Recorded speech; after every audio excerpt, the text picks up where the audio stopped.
Hello friends, कैसे हैं आप सभी लोग। आई होप आप सभी बहुत बढ़िया होंगे। मैं के आर सैनी के आर एजुकेशन पे आप सभी का स्वागत करता हूं। देखिए दोस्तों, यहाँ पे टेक्नीशियन की भर्ती आ गई है 2024 में और पूरे टोटल जो है 9000 पदों में भर्ती आई है। और टेक्नीशियन ग्रेड थर्ड की जो पोस्टें हैं, कई टाइप की पोस्टें हैं, तो छात्र जो यहाँ पे कंफ्यूज हो रहे हैं प्रेफरेंस डालने में। तो देखिए यहाँ पे आप जो है जल्दबाजी ना करें फॉर्म भरने में, सभी पोस्ट के बारे में अच्छे से जान लीजिएगा। आज इस वीडियो में मैं टेक्नीशियन की जो पोस्ट होती है CNW कैरिज एंड वैगन, उसके बारे में कंप्लीटली जानकारी देने वाला हूं। Job profile, promotion, posting place, training, salary allowances, सभी कुछ बताने वाला हूं। साथ ही टेक्नीशियन की सबसे बेस्ट पोस्ट कौन सी है वो भी आपको बताने वाला हूं। तो आप सभी लोगों से गुजारिश है कि वीडियो अगर आपको अच्छा लगे तो वीडियो को लाइक की जरूर कीजिएगा और चैनल पर नए हैं तो चैनल को सब्सक्राइब जरूर कर लीजिएगा। देखिए दोस्तों, यहाँ पे पोस्ट पोस्ट प्रेफरेंस अगर कोई सही नहीं डालता है पोस्ट प्रेफरेंस, तो बाद में उसको बहुत पछताना पड़ता है। नंबर बहुत अच्छे खासे होते हैं, लेकिन आपको जो पोस्ट दी जाती है वो पोस्ट प्रेफरेंस के हिसाब से दी जाती है। 2018-19 की जो भर्ती थी NTPC ग्रुप डी में, कई सारे छात्रों ने गलत प्रेफरेंस डाली और जो पोस्ट सबसे नीचे रखनी थी वो सबसे ऊपर डाल दी और उनको वही पोस्ट मिली। और आज वो लोग जो है कहते हैं कि हम जो है उस टाइम अगर सही प्रेफरेंस डाल देते तो हमारा आज हमें अच्छी पोस्ट मिल जाती। तो आपको भी यहाँ टेक्नीशियन की सारी पोस्टों के बारे में जानना जरूरी है। तो यहाँ पे 1 बाय 1 करके एक सीरीज चलाई है। आपको भी टेक्नीशियन CNW की तरह ही अगर किसी और पोस्ट पे वीडियो चाहिए टेक्नीशियन की, तो आप कमेंट करके जरूर बताइएगा, मैं उस पोस्ट पे वीडियो बना दूंगा। तो चलिए फ्रेंड्स, यहाँ पे सबसे पहले देख लेते हैं। नोटिफिकेशन आया था कल, यानी कि 8 मार्च 2024 को यहाँ पे नोटिफिकेशन आया था और उसमें सारा कुछ मेंशन है। आपका टेक्नीशियन ग्रेड सिग्नल की जो है 1052 पोस्ट हैं और टेक्नीशियन ग्रेड थर्ड की 8052 पोस्ट हैं। इनमें देखिए कई टाइप की पोस्टें हैं। टेक्नीशियन की बात करते हैं तो यहाँ पे एक पोस्ट आती है technician grade third carriage and wagon staff. तो ये देखिए, ये पोस्ट जो है सभी जगह सभी जोन में नहीं होती है। किसी जोन में है, किसी में नहीं है, किसी में साढ़े 18 है, किसी में 16 है, किसी में 15 है। तो ऐसे करके किसी जोन में CNW की पोस्ट मिलेगी, किसी में नहीं मिलेगी। तो जहाँ भी आप CNW की पोस्ट हो वहाँ से अगर फॉर्म भर रहे हो तो CNW के बारे में जरूर से जान लीजिएगा कि CNW होता क्या है, आपको जॉब के बाद में जो सिलेक्शन के बाद में काम क्या करना होगा। और देखिए दोस्तों, टेक्नीशियन ग्रेड थर्ड के अंदर इस बार टेक्निकल जो है सिलेबस हटा दिया गया है। सारा जो है नॉन टेक रहने वाला है। तो नॉन टेक में आपकी वही जनरल में मैथ रीजनिंग वगैरह आएगी। तो अगर रीजनिंग की अगर आपको बुक चाहिए और तो आप जो है क्रेन पब्लिकेशन की बुक प्रिपेयर कर सकते हैं। मैथमेटिक्स के लिए आप ये बुक प्रिपेयर कर सकते हैं और जीके के लिए आप ये बुक प्रिपेयर कर सकते हैं। खास बात इनमें यह है कि इन तीनों ही बुक में जो है आज तक के रेलवे के जो जितने भी एग्जाम हुए उनमें प्रीवियस ईयर के जो क्वेश्चन पेपर आए, रीजनिंग के इसमें मिल जाएंगे, मैथमेटिक्स के इसमें मिल जाएंगे और जीके के इसमें मिल जाएंगे। इसमें है आपको 1996 से लेकर अब तक के क्वेश्चन है 8700 प्लस, इसमें 10,000 प्लस क्वेश्चन है। और ऐसे ही जो है आप किसी भी एग्जाम की, रेलवे किसी भी एग्जाम की, LP RP SI RP constable JEE group D NTPC किसी भी एग्जाम की तैयारी कर रहे हो, ये तीनों बुक जो है बहुत ही काम की है, बहुत हेल्पफुल साबित हो सकती है। इन तीनों का लिंक आपको डिस्क्रिप्शन में मिल जाएगा और अगर आप ऑफलाइन खरीदना चाहते हो तो नियर बाई स्टोर पर किसी मिल जाएगा। अब चलिए फ्रेंड्स, सबसे पहले देख लेते हैं अपन रेलवे में CNW होता क्या है। इसके बारे में यही वीडियो है, आज का यही टॉपिक रहने वाला है। तो अपन CNW के बारे में देखिए क्या क्या जानेंगे। यहाँ पे पोस्टिंग प्लेस है, यूनिफॉर्म है, ट्रेनिंग कहाँ कितने दिन की होती है, duty hours, workload, job profile, promotion, salary. तो देखिए सर दोस्तों, सबसे पहले तो आपको टेक्नीशियन का यहाँ पे फॉर्म भर रहे हो भी, उसके बाद में आपका एक CBT होगा, एग्जाम होगा, उसके बाद DV मेडिकल सारा कुछ प्रोसेस चलेगा और फाइनल मेरिट में अगर आपका नाम आ जाता है तो आपको यहाँ पे टेक्नीशियन बना दिया जाता है। टेक्नीशियन बना के आपको जो सबसे पहले कहाँ भेजा जाता है, ट्रेनिंग में। ट्रेनिंग सेंटर जो होता है आपका उदयपुर वगैरह या आपका JDT वगैरह, जो भी आपके जिस भी जोन में आप पढ़ते हो, आपका जो ट्रेनिंग सेंटर है वहाँ पे आपको भेज दिया जाएगा। वहाँ पे आपकी जो ट्रेनिंग होगी वो होगी 6 महीने की। 6 महीने की ट्रेनिंग के बाद में आपको जो है पोस्टिंग दे दी जाएगी किसी स्टेशन पे, किसी जंक्शन स्टेशन पे। तो देखिए ये जो है यहाँ पे ऐसे ही कोई आपका JDT रहेगा, वहाँ पे आपको ट्रेनिंग करने भेज दिया जाएगा। इसके बाद में दोस्तों पोस्टिंग प्लेस जो रहेगा, पोस्टिंग प्लेस आपका बहुत ही बेहतरीन रहता है। जंक्शन स्टेशनों पर आपकी पोस्टिंग होती है, छोटे स्टेशनों पर आपकी पोस्टिंग नहीं होती है। ट्रेनिंग आपकी 6 महीने की कंप्लीट होने के बाद में, ट्रेनिंग उत्तीर्ण करने के बाद में आप किसी भी जंक्शन स्टेशन पर या किसी बड़े स्टेशन पर आपकी पोस्टिंग कर दी जाएगी। और पोस्टिंग करने के बाद में दोस्तों वहाँ पे आपको बहुत सारे टाइप के काम करने पड़ेंगे। और CNW जो पॉइंट होता है उसके बहुत अलग अलग जगह जो है आपकी ऑफिस होती है, अलग अलग कई तरह के काम होते हैं, वो आपको करने होते हैं। वो इस वीडियो में आपको बताने वाला हूँ। तो यहाँ पे ड्यूटी आवर्स जो होती है आपकी 8 घंटे की होती है। ड्यूटी आवर्स आपका 8 8 घंटे की 3 शिफ्ट चलती है। नाइट ड्यूटी अलाउंस वगैरह आपको सारा कुछ मिलेगा। यूनिफॉर्म की बात करते हैं, पोस्टिंग की बात हो गई कि पोस्टिंग प्लेस आपका बढ़िया अच्छा स्टेशन रहेगा जहाँ पे मेडिकल फैसिलिटी, बच्चों के स्कूल की रहेगी, रहने की, खाने पीने की सारी व्यवस्था बढ़िया रहेगी। ऐसे स्टेशनों पर आपकी पोस्टिंग होगी। छोटे स्टेशनों पे CNW पॉइंट नहीं होता है तो आपकी पोस्टिंग वहाँ पे नहीं होती है। और यूनिफॉर्म देखिए, यूनिफॉर्म जो है आपको इस टाइप की यहाँ पे मिलने वाली है। ये इसके लिए यूनिफॉर्म अलाउंस वगैरह भी आपको मिलता है 5,000 रुपये हर साल। तो ये ड्रेस आपका यहाँ पे कलर रहने वाला है। इसके बाद में देखिए बात करते हैं अपन, नेक्स्ट क्या है आपकी पोस्टिंग प्लेस की बात होगी, यूनिफॉर्म बात होगी, ट्रेनिंग की बात होगी, ड्यूटी आवर्स आपका 8 8 घंटे रहेगा।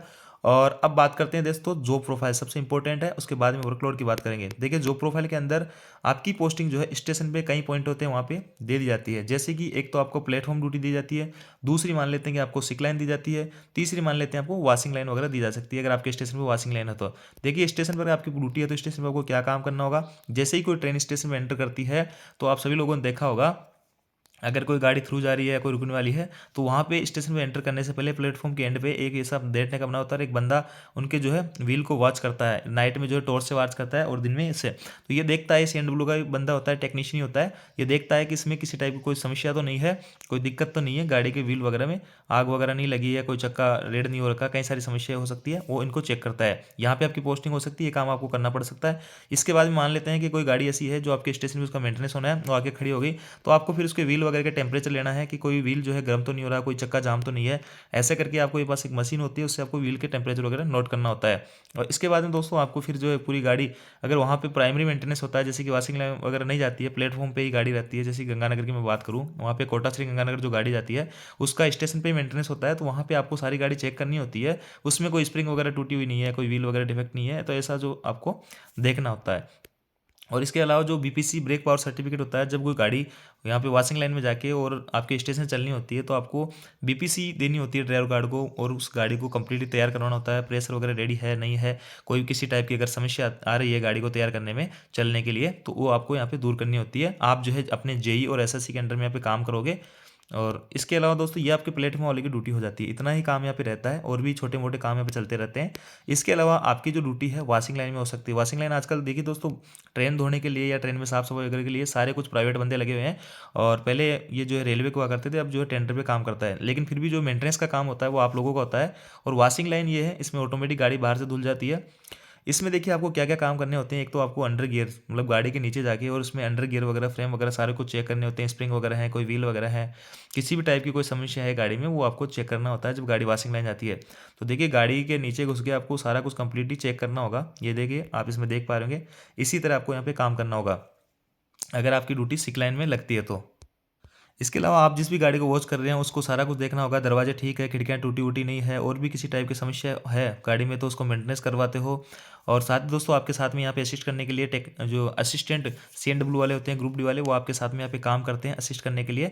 बाकी जो मेजर काम रहता है वो आपको यहाँ पे देखना होता है, और वो आपको मदद करते हैं। तो वॉशिंग लाइन में A to Z गाड़ी का जो मेंटेनेंस है, गाड़ी में किसी भी टाइप की समस्या है तो वो आपको यहाँ पे देखना होता है वॉशिंग लाइन में अगर आपकी ड्यूटी लगती है तो। तीसरी ड्यूटी आपकी लग सकती है सिक लाइन। सिक लाइन क्या होती है दोस्तों, जहाँ पे कोच जो होते हैं, किसी कोच में कोई डिफेक्ट होता है और उसको सुधारने के लिए, वहाँ जैसे किसी की व्हील खराब है, किसी की ट्रॉली खराब है, किसी के दरवाजे खराब है, वो सब चेंज करने के लिए आपको जो सिक लाइन में उस डिब्बे को भेज दिया जाता है, और सिक लाइन में भी आपकी पोस्टिंग होती है। तो सिक लाइन में वही सारा कुछ काम रहता है, अगर व्हील वगैरह डिफेक्ट है, ट्रॉली डिफेक्ट है, तो उनको हटाना, उसकी जगह दूसरी नई ट्रॉली लगाना, किसी और जो है बोगी की ट्रॉली निकाल के डालना, ये सारे कुछ काम करने होंगे। आपकी एक पूरी टीम रहती है दोस्तों। देखिए यहाँ पे ये जो है ट्रॉली यहाँ पे चेंज कर रहे हैं, पूरी 4 व्हील की जो ट्रॉली होती है। और इसके अलावा यहाँ पे देखिए ये जो है गुड्स जो होता है सिक लाइन, उसमें भी गुड्स की जो गाड़ियाँ होती है उनका भी मेंटेनेंस वगैरह होता है समय समय पे, तो वहाँ भी आपको काम करना पड़ सकता है। इसके अलावा दोस्तों यहाँ पे जो सारे कुछ काम होते हैं A to Z, मतलब एक तरह से मिस्त्री आप कह सकते हो, जैसे कि मोटरसाइकिल का, बाइक वगैरह का जो मैकेनिक होता है, उस तरह से आप जो है ट्रेन के जो डिब्बे होंगे उनके आप मैकेनिक होंगे, उनमें किसी भी टाइप की समस्या होगी तो आप लोगों को उनको दूर करना होगा। आपकी पूरी टीम होगी, JE SSC वगैरह सारे लोग आपके साथ में काम करेंगे, और वो जो है आप उनके अंडर में काम करोगे। तो सिक लाइन में आपको ड्यूटी लगेगी तो ये इस टाइप के आपके काम करने होंगे। इसके अलावा दोस्तों अगर आपकी ड्यूटी वर्कशॉप वगैरह में भी कई बार लगा दी जाती है तो वहाँ भी आपको जाना पड़ेगा, लेकिन मेजर काम आप जो है ये मैंने आपको जो बताया यही यहाँ पे असिस्टेंट टेक्नीशियन CNW का रहने वाला है। फैमिली लाइफ की बात करते हैं। फैमिली लाइफ आपकी जो है बढ़िया रहती है, क्योंकि दोस्तों आपकी पोस्टिंग प्लेस जो है अच्छे प्लेस पे होती है, 8 घंटे की ड्यूटी होती है, उसके बाद में 16 घंटे आपको अपनी फैमिली के साथ बिताने को मिलते हैं। और जो है स्टेशन पे क्वार्टर वगैरह होते हैं, तो वहीं पे आपकी फैमिली पास में रहती है, कोई दिक्कत वाली बात नहीं है। फैमिली लाइफ इसमें शानदार रहती है, कोई प्रॉब्लम इस वाली बात नहीं है। और इसमें स्ट्रेस की बात करते हैं कि वर्कलोड कितना है। देखिए वर्कलोड इतना कुछ खास नहीं है, 8 घंटे की शिफ्ट है। आपको प्लेटफॉर्म वाली ड्यूटी जो होती है उसमें गाड़ियों को वगैरह चलाना होता है, और कई बार जो है गाड़ी सही टाइम पे नहीं चल पाती है, प्रेशर वगैरह रेडी नहीं होती है, तो थोड़ा सा स्ट्रेस वाली बात भी हो जाती है। लेकिन यहाँ पे जनरली काम चल जाता है, बहुत ज़्यादा हार्ड वर्क अपन इसको नहीं कह सकते हैं, ठीक ठाक नौकरी है। इसके बाद दोस्तों प्रमोशन की बात करते हैं। प्रमोशन में देखिए ऐसा है, प्रमोशन आपका जो 4200 ग्रेड पे तक, तो टेक्नीशियन अगर थर्ड में आप जाते हो तो 4200 ग्रेड पे तक आपका प्रमोशन बिना किसी एग्जाम के हो जाता है। देखिए सबसे पहले आप टेक्नीशियन थर्ड में आप भर्ती होते हो अभी, और उसमें बेसिक पे आपका जो है 19,900 लेवल 2 की है। उसके बाद में कुछ सालों बाद में ये पहला प्रमोशन है, 2-3 साल में हो जाता है, तो 2-3 साल में आप जो है यहाँ पे टेक्नीशियन सेकंड बना दिए जाओगे, और पेमेंट आपका 4 रहेगा, बेसिक आपका जो है 25,500 हो जाएगा। ये 2-3 साल का, कई बार 3-4 साल या 5 साल भी हो जाते हैं, डिपेंड करेगा आपकी कैटेगरी और आपके जो जिस डिवीजन में आपकी पोस्टिंग है वहाँ पे आपका जो है आपकी जो कैटेगरी वगैरह या उसमें प्रमोशन में की क्या चांसेस है, कितनी पोस्ट खाली है। बाकी 3-4-5 साल में प्रमोशन हो जाता है। इससे फिर 4-5 साल में आप यहाँ टेक्नीशियन फर्स्ट बन जाओगे, फिर आपको जो है यहाँ पे 5-6 साल बाद में एमसीएम बना दिया जाता है। तो कैल यहाँ से यहाँ पहुँचने में आपको कम से कम 10-15 साल के आसपास लग जाते हैं 4200 ग्रेड में पहुँचने के बाद। इसके आगे आपका जो कोई भी एग्ज़ाम कोई भी प्रमोशन नहीं होता है। इसके लिए आपको अगर प्रमोशन लेना है तो आपको एग्ज़ाम देना पड़ेगा, डिपार्टमेंटल एग्ज़ाम एलडीसीई कोटे के तहत यहाँ पे जेई की भर्ती आती है। इस टैली को आप सीएनडब्ल्यू कर लीजिएगा। जेई की भर्ती आती है और जेई बनने के बाद में आप जो यहाँ पे एसएससी बन जाते हो। एसएससी बनने के लिए आपको कोई एग्जाम देने की आवश्यकता नहीं है। तो ये आपको क्लियर समझ आएगा होगा, ये प्रमोशन यहाँ तक प्रमोशन, ये 4 प्रमोशन आपको बिना किसी एग्जाम के हो जाएंगे। उसके बाद में आपको अगर जेई बनना है तो यहाँ से एलडीसी कोटे की भर्ती निकलती है सीएनडब्ल्यू की स्पेशल, तो उसमें आप जेई बन सकते हो। जेई बनने के बाद में आपको कुछ सालों बाद में 5-7-8-10 सालों में, जितने भी सालों में आपको वहाँ पे एसएससी टेली बना दिया जाता है। ऐसा कोई प्रमोशन का फिक्स नहीं होता कि इतने इतने सालों में हो जाएगा, बस एक्सपेक्टेड होता है कि हाँ इतने सालों में हो जाता है। तो एसएससी आप जो है एसएससी तक यहाँ पे जा सकते हो। और उसके बाद भी कई सारी गेजिटेड पोस्टें होती है एसएससी इन जेई, और एसएससी पे आप जाने के बाद में उन पे आप जा सकते हो डिपार्टमेंट एग्जाम के थ्रू। और देखिए दोस्तों, यहाँ पे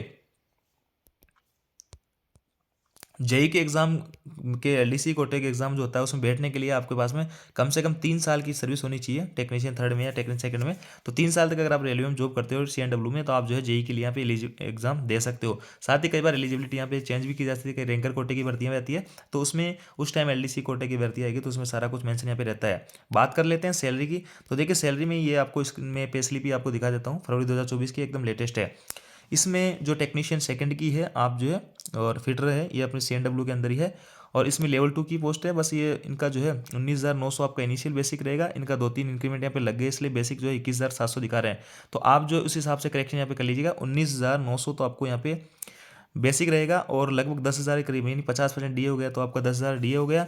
इसके बाद में आपका टीपीए भी रहेगा लगभग 1,000-1,500 के करीब, और एचआरए रहेगा आपका लगभग 2-2,500 के आसपास में, 2,000 के आसपास में आपका एचआरए रहेगा। और 2,000 के बाद में आपको जो है यहाँ पे नाइट ड्यूटी करते हो नाइट ड्यूटी अलाउंस भी मिलेगा। और सारे कुछ अगर टीए पे जाते हो, हालांकि टीएस में बहुत ही कम चांसेस होते हैं टीए बनने के, तो ये फिर भी जो है आपकी सैलरी यहाँ पे 35,000 के आसपास आराम से बन जाती है। इनिशियली जब आप टेक्नीशियन थर्ड में आप ज्वाइन करोगे तो आपको 35-40 हज़ार आपकी जो है इनिशियल सैलरी यहाँ पे बढ़ जाएगी और बन जाएगी। और ट्रेनिंग के अंदर आपको बेसिक प्लस डीए मिलेगा, यानी कि 19,900 प्लस आपका डीए 50%, यानी कि आपको 30,000 के करीब ट्रेनिंग में सैलरी मिलेगी। और ट्रेनिंग के बाद में हाउस रेंट अलाउंस वगैरह सारा कुछ मिला के 35 से 40 हज़ार आपकी इनिशियल सैलरी यहाँ पे हो जाएगी। तो अच्छी खासी सैलरी रहती है। टीए के चांसेस कम होते हैं क्योंकि आप जो है बाहर दूसरी 8 को दूर ड्यूटी करने नहीं जाते हो, क्योंकि सीएनडब्ल्यू जो पॉइंट होते हैं वो दूर दूर होते हैं, इतनी दूर जाना पॉसिबल नहीं होता है। और आप अपने हेडक्वार्टर से 8 किलोमीटर दूर अगर टीए पे जाते हो, यानी ड्यूटी करने जाते हो, तो आपको 500 रुपये पर डे, जो कि अभी बढ़ा दिया गया है, 625 रुपये हो गया है, तो वो आपको मिलेगा। लेकिन टीए पे जाने की पॉसिबिलिटीज कम होती है क्योंकि सीएनडब्ल्यू पॉइंट जो है बहुत दूर दूर होते हैं। बाकी आपकी पोस्टिंग प्लेस शानदार रहती है, और सभी चीज़ों भी मैंने आपको बताई दिया है। इनके अलावा अलाउंसेज जो है आपको, जो चिल्ड्रन एजुकेशन अलाउंस है, एनएच अलाउंस है, और साथ ही जो है आपको कई तरह के अलाउंस है, जो ड्रेस अलाउंस है, बोनस वगैरह है, सारा कुछ आपको यहाँ पे मिलेगा। चिल्ड्रन एजुकेशन अलाउंस है, हॉस्टल सब्सिडी है, जो भी अलाउंसेज एक रेलवे कर्मचारी को मिलता है वो आप सारे अलाउंसेज आपको यहाँ पे मिला करेंगे। तो ये थी आपके टेक्नीशियन थर्ड सीएनडब्ल्यू के बारे में कंप्लीटली जानकारी। कहाँ पे पोस्टिंग होगी, क्या ड्यूटी हाउस है, सारा कुछ मैंने बात किया। वर्कलोड इसमें कुछ खास नहीं होता है। प्रमोशन से आप जो है एसएससी लेवल तक जा सकते हो। सारी कुछ डिटेल से मैंने बात की है। फिर भी कोई पॉइंट छूट गया हो तो आप इसमें कमेंट जरूर कीजिएगा, मैं आपका पर्सनल रिप्लाई करने की कोशिश करूँगा। साथ दोस्तों, ऐसे ही अगर आपको वीडियो बनवाना है किसी भी टेक्नीशियन की पोस्ट पे, तो कमेंट जरूर कीजिएगा, मैं उस पोस्ट पे सेपरेट वीडियो बना दूंगा। और चैनल पे नए हो तो जरूर से जरूर चैनल को सब्सक्राइब कीजिए। Thank you.